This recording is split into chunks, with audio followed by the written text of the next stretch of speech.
Hello, this is Dr. Tay, and today's episode is how herbs and diet therapy work from a holistic standpoint. The second component of holistic health is herbs and diet.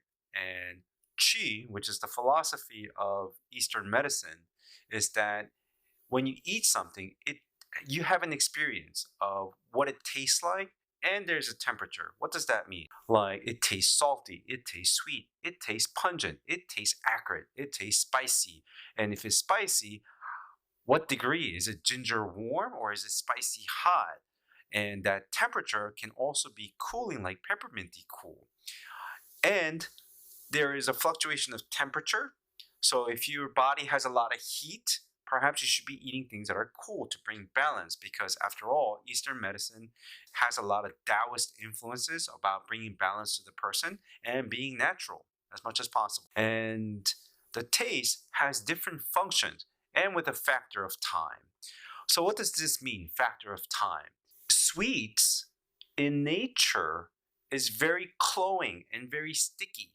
So if you eat a lot of sticky things 3 times a day, every day for a whole month, 30 days later, chances are you probably gained some weight. Why? Because you ate a lot of sticky things and a lot of sticky things got stuck on you. And if you were to start eating bland things and no more sticky things because you're changing your diet, chances are the bland things is going to wash away the sticky things and you're going to lose weight. If you are experiencing a lot of cold in your hands and your feet, perhaps if you change your diet to warm up your body, where you're eating more ginger and cinnamon or aconite, then perhaps you can start changing your body temperature.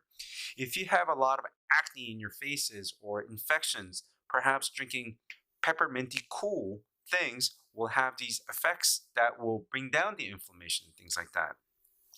But just taking herbs for specific reasons, for example, if you have acne and you're eating lots of pizza, which is bread with cheese, and the flour in the United States has the way they process it, they take all the germ out and they add gasoline like hexane and separate all the germs, and then they use bleach to make it white so that the product looks consistent every single time for different companies.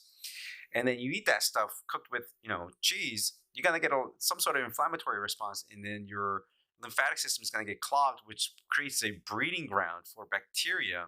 And if that ends up in a lot of your face, and then you're taking pepperminty cool herbs just to bring the inflammation down, perhaps pepperminty cool stuff herbs is not gonna help your acne situation until you change your diet, right? If you meet a good herbalist, they should be telling you what to eat, not to eat, and not just prescribe herbs. That's the point I'm trying to get at. So, taking antibiotics because you have an ear infection, but if you're not changing your diet, you got to start changing. And that's why a lot of probiotic foods are becoming more and more popular.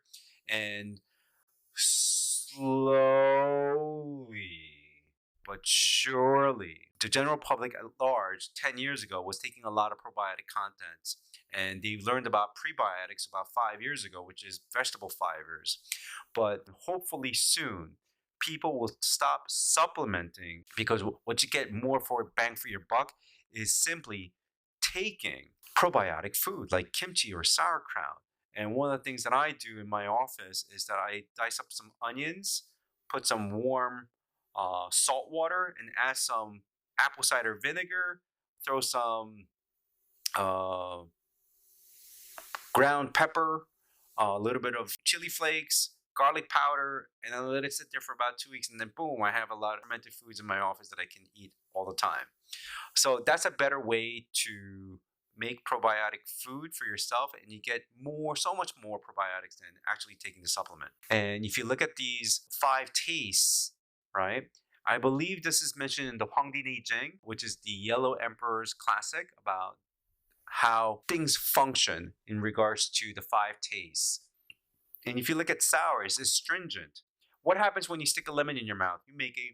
Because it's pulling and astringent to that side of the taste. If it's very bitter, it has the ability to drain and dry. So bitter foods are usually good for people with a lot of inflammation. So like one of my favorite dishes in a Chinese restaurant is beef with bitter melon. The bitter melon it has an anti-inflammatory effect.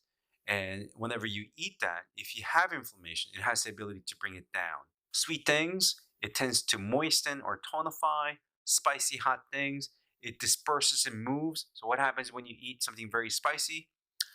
Your mouth opens up, your hand starts moving like, oh my God, this is so hot. You start walking around trying to look for water. I'm not going to get into all of it, but this is the foundational groundwork. What different taste of food has certain functions.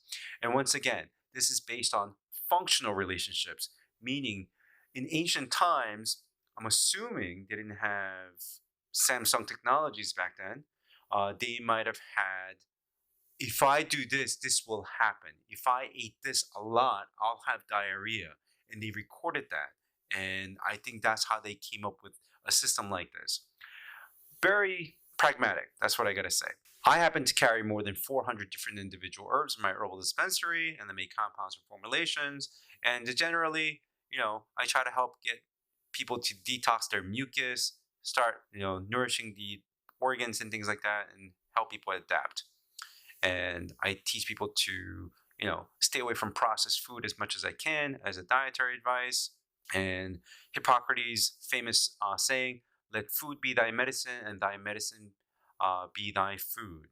And drink lots of good teas, eat foods that are where you see a lot of vegetables, things that are nutritious. So for more content like this, hit the like button, subscribe, hit that notification bell, and please do not take anything as medical advice. Consult your doctor before doing anything. These videos are meant to be educational and entertainment. All right, take care. Bye-bye.